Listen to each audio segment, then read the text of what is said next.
La Iglesia Cristiana Bautista en Pérez Celedón presenta su programa Conquistando tu Paz.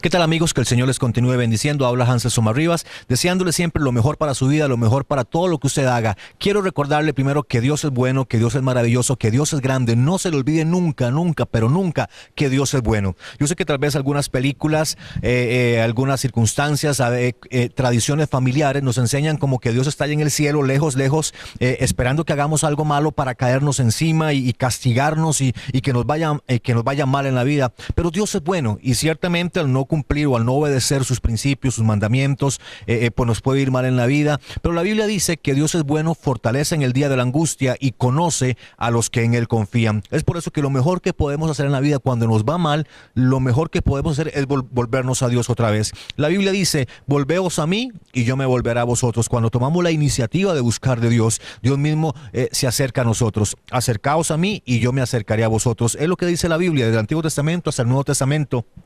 Lo mejor es poder volvernos a Dios, lo mejor es caminar de la mano de Jesús todos los días de nuestra vida, lo mejor es poder caminar de la mano del Señor cada hora de nuestro día, cada minuto de nuestras horas, cada segundo de nuestros minutos, es tomarnos de la mano del Señor. Si está pasando por situaciones difíciles, incómodas o cosas que uno dice, pero ¿por qué a mí me pasa esto? A veces pasan esas cosas y lo mejor que podemos hacer es tomarnos de la mano del Señor.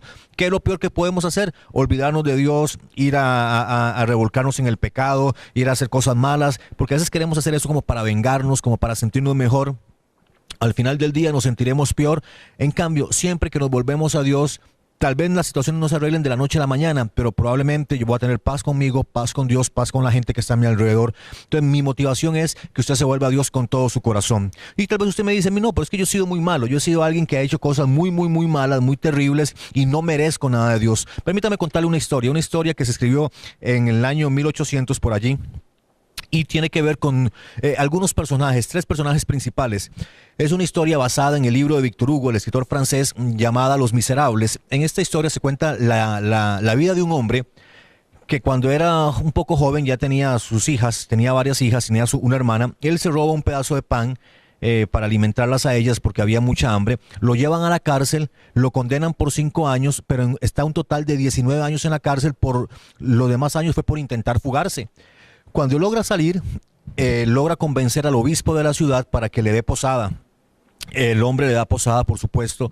Él se roba dentro de un saco todos los cubiertos de plata, toda la vajilla y se la lleva. Y cuando está huyendo, la policía lo encuentra. Y como ya sabían que él había estado en la cárcel, como ya sabían que él había robado antes, que había hecho cosas malas, tenía el estigma de ser un hombre perseguido por la policía, pues claro que él dice, no, a mí esto el obispo me lo regaló, el obispo me lo dio para que yo viviera mejor. Claro que no le creen, era una mentira de por sí, lo toman, lo llevan donde el obispo para averiguar si es cierto.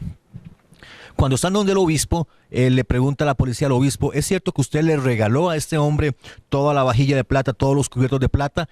El hombre está esperando que el obispo diga, no, jamás, él me lo robó, y de nuevo ir y terminar en la cárcel. Pero el obispo reacciona diferente. El obispo dice, por supuesto que yo le regalé esto a este hombre. Es más, se te olvidó llevarte este par de candeleros de plata, llévatelos. El hombre se asusta, la policía dice, ¿en serio? Sí, por supuesto, yo se lo regalé. La policía se va, lo deja en paz, lo deja tranquilo a este hombre y él se queda con el obispo preguntándole, sorprendido, que por qué él hizo eso.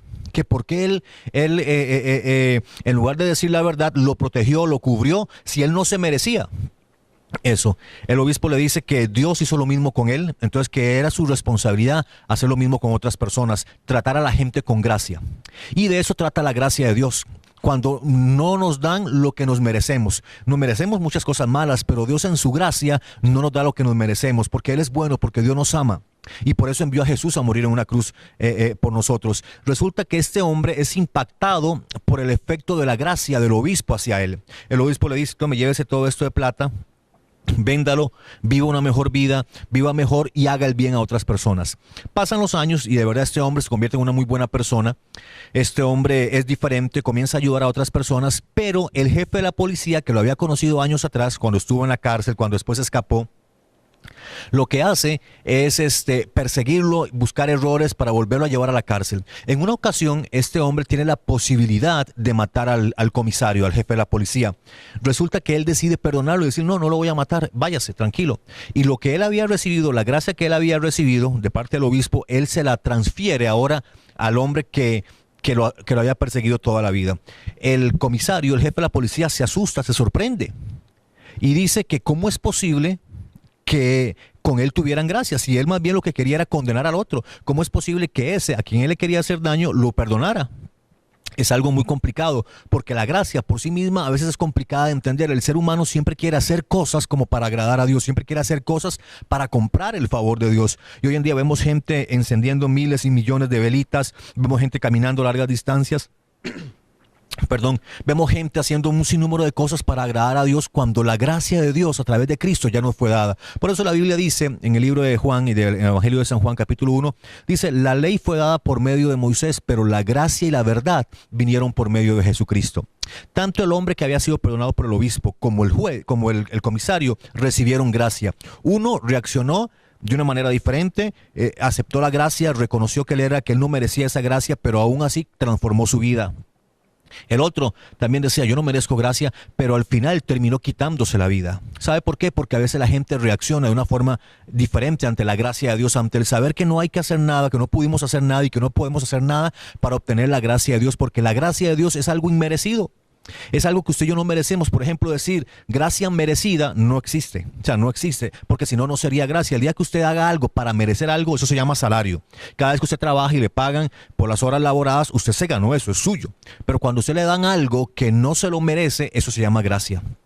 Y Dios ha tenido gracia con cada uno de nosotros. ¿Qué no nos merecemos usted y yo? ¿Cuántas cosas malas hemos hecho que nadie se dio cuenta, nadie se ha dado cuenta en la vida, y de repente aparece Dios y nos perdona? Por eso el salmista, sobre todo el salmista David, decía, bienaventurado el hombre a quien el Señor no inculpa de pecado. Bienaventurado, dichoso, feliz. Y qué bueno es cuando Dios nos dice, Dios sabe lo que somos, Dios sabe todo lo malo que tenemos por dentro, pero aún así nos dice que con su sangre preciosa, con la sangre de su Hijo, hemos sido redimidos, hemos sido transformados, y podemos entender que esa es la gracia de Dios, que ese es el amor de Dios. Pero lo importante y lo interesante es cuando tenemos que dárselo a otras personas. Hay un escritor que se llama C.S. Lewis. Él dice que la idea del perdón es muy bonita hasta que tenemos que aplicarla. La idea de perdonar y que el perdón y todo eso es algo lindísimo hasta que nos toca a nosotros aplicarla. Y en la Biblia hay el caso de una mujer que cumplía con todos los requisitos para ser apedreada, una mujer que cumplía con todos los requisitos para no quererla, una mujer que cumplía con todos los requisitos para hacerla a un lado, menospreciarla, desecharla. Y en ese justo momento, cuando esa mujer merecía ciertas cosas, aparece Jesús y la llena de gracia y le da lo que no merece. Y es lo que Jesús ha hecho con nosotros. Quiero invitarle para que usted vaya a su Biblia, si la tiene por ahí o en su celular, y abra su Biblia en el Evangelio de San Juan, capítulo 8, versículo 1 en adelante. Vamos a leer la historia de una mujer que se ha dado en película, la hemos visto en alguna que otra serie, en algunas fábulas aún para niños, hemos visto esta historia, y es un reflejo, es un fiel reflejo del amor de Dios, es un fiel reflejo de la gracia de Dios, cómo la gracia alcanza a todos aquellos que sabemos que no la merecemos. Versículo 1 de San Juan capítulo 8 dice, y Jesús se fue al monte de los Olivos, y por la mañana volvió al templo, y todo el pueblo vino a él, y sentado él les enseñaba. Vea qué interesante. Jesús se va al monte de los Olivos. Al día siguiente se fue posiblemente a descansar, a tener un tiempo de oración, de comunión con Dios. Cuando regresa por la mañana, dice el versículo 2, que él vuelve al templo, y en el templo todo el pueblo vino a él. Todo el pueblo, estamos hablando de pueden ser 1,000, 2,000, 3,000, 4,000 personas alrededor del templo. Y sentado, él les enseñaba. A Jesús le encantaba, le gustaba mucho enseñar sentado.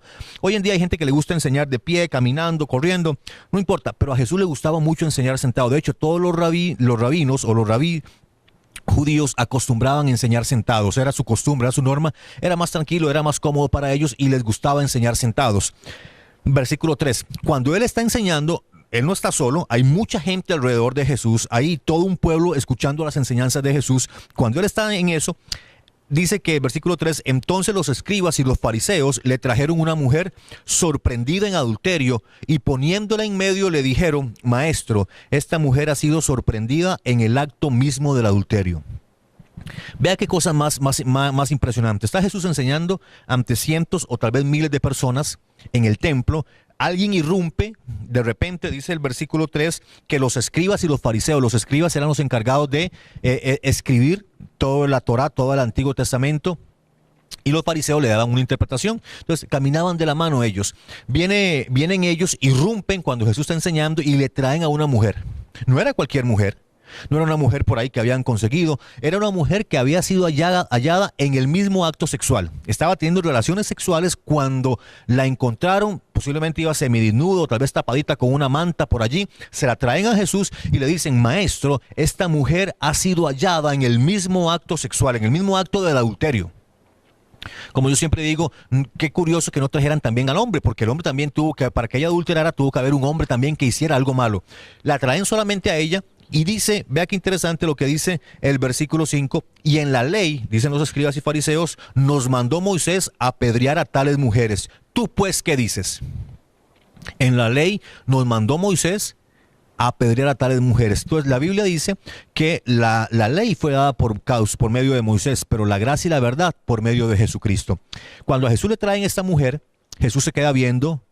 Recuerda la historia del principio, el hombre que fue perdonado por el obispo y que lo cubrió con su gracia. Traen a esta mujer y la gente espera que Jesús le caiga a pedradas también.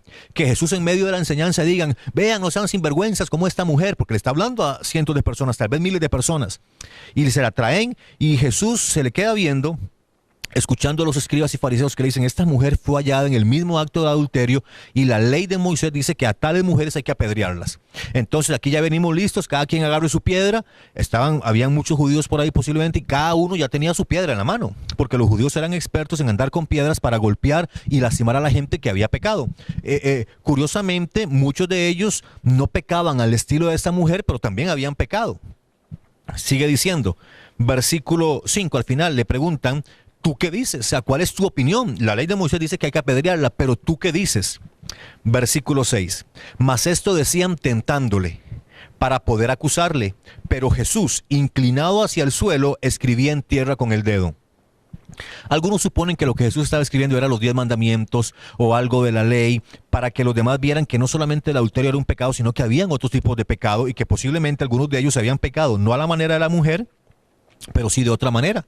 Tal vez algunos no habían pecado en el adulterio, pero sí eran unos grandes orgullosos, o eran unos grandes arrogantes, o eran personas que se la pasaban mintiendo, engañando, aparentando. Y entonces la gente comenzó tal vez a darse cuenta. No sabemos qué escribió Jesús ahí, la verdad, pues y mejor no especular mucho, pero pudo haber sido eso. Versículo 7, y como insistieran en preguntarle, porque le siguieron preguntando: Señor, ¿pero qué dices? Díganos, denos su opinión, ¿qué usted opina? Y como insistieran en preguntarle, se enderezó y les dijo: el que de vosotros esté sin pecado, sea el primero en arrojar la piedra contra ella. El que de vosotros esté sin pecado, sea el primero en arrojar la piedra contra ella. Eso nos pone a reflexionar. Esto nos pone a pensar un poco.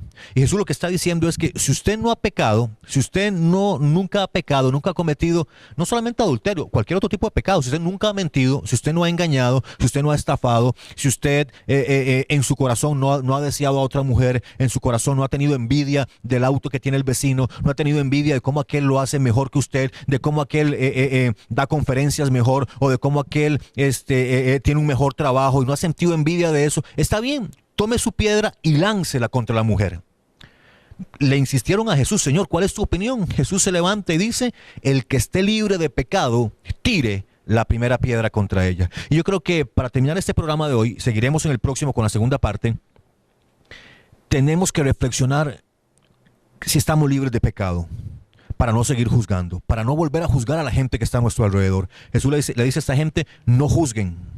Si están libres de pecado está bien, pero si tienen pecado, si han cometido algo malo, por favor no juzguen, lancen piedras si no tienen pecado. Y hoy en día estamos llenos de gente, rodeados de personas que les gusta estar lanzando piedras cuando ellos mismos tienen su techo de vidrio, como decían nuestros abuelos. Y yo creo que ese es un buen momento para pedirle perdón a Dios, porque a veces hemos juzgado a otras personas, hemos criticado a otras personas cuando nosotros mismos, tal vez no al estilo de ellos, pero también hemos pecado.